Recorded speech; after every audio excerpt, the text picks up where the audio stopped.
ڈر تو ہے نا کہ کہیں گناہ کرتے کرتے ایسا نہ ہو کہ ہم اپنے رب سے جا ملیں.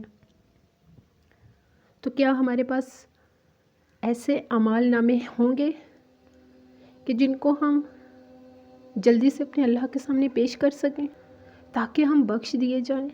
ایک نظر تو دہرائیے گزری زندگی پر. کیا آپ نے کیا کیا ہے؟ اپنے اعمال کے ذریعے سے صدقہ جاریہ کی طرف آئے ہیں یا گناہوں کو فروغ دیتے رہے؟ اللہ کی نافرمانیوں سے بچ کے اس کی رحمتوں کی طرف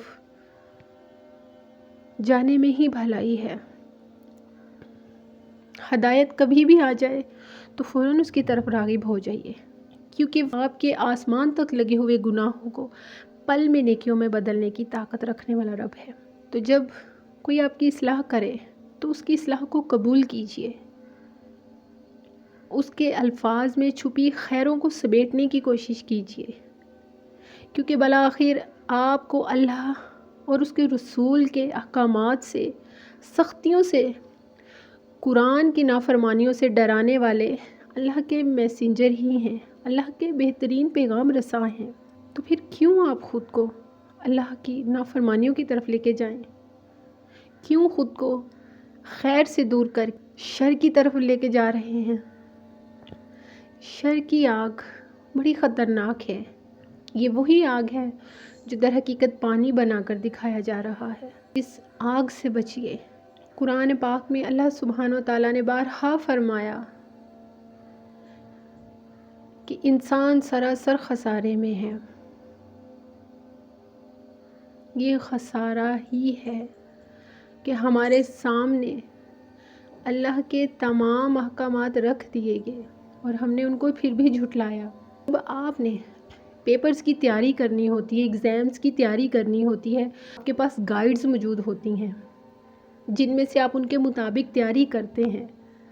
رولز ہوتے ہیں، اس میں آئے گئے سوالوں کے جوابات ہوتے ہیں.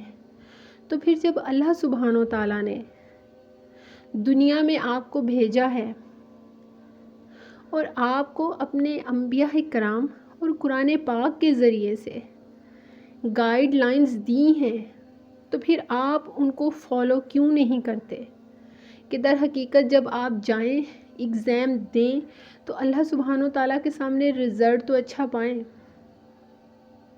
یہ جنت کی سندیں آپ کو ایسے ہی تو نہیں تھما دی جائیں گی نا.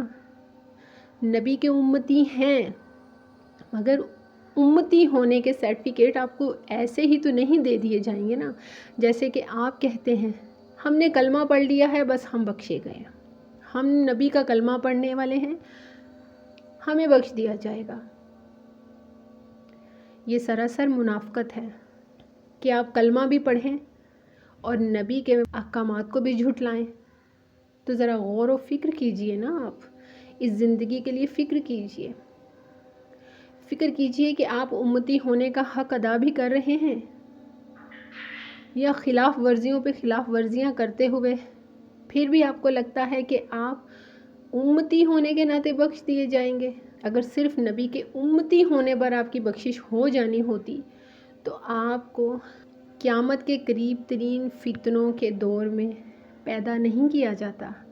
اگر نبی کے امتی ہونے سے آپ کو لگتا ہے کہ آپ کی بخشش ہو جائے گی تو یاد رکھیے گا اللہ کے پیارے نبی، میرے اور آپ کے پیارے نبی حضرت محمد مصطفیٰ صلی اللہ علیہ وآلہ وسلم اپنی پیاری پاک اور جنت کی سردار اپنی پیاری بیٹی کو سب سے پہلے ضمانت دیتے.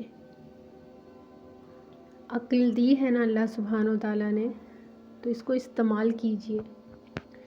دین کے علم کی طرف بھی آئیے. جتنا ٹائم آپ دنیاوی تعلیم کو حاصل کرنے میں لگاتے ہیں نا، کچھ ٹائم اپنے دین کی طرف بھی آئیے. مطالعہ کیجئے، پڑھیے، عقل حاصل کیجئے تاکہ آپ کو پتہ چلے کہ امتی ہو جانے پر ہی بخشش نہیں کر دی جائے گی اور اٹھ کے آپ پھر کچھ بھی کرتے چلیں.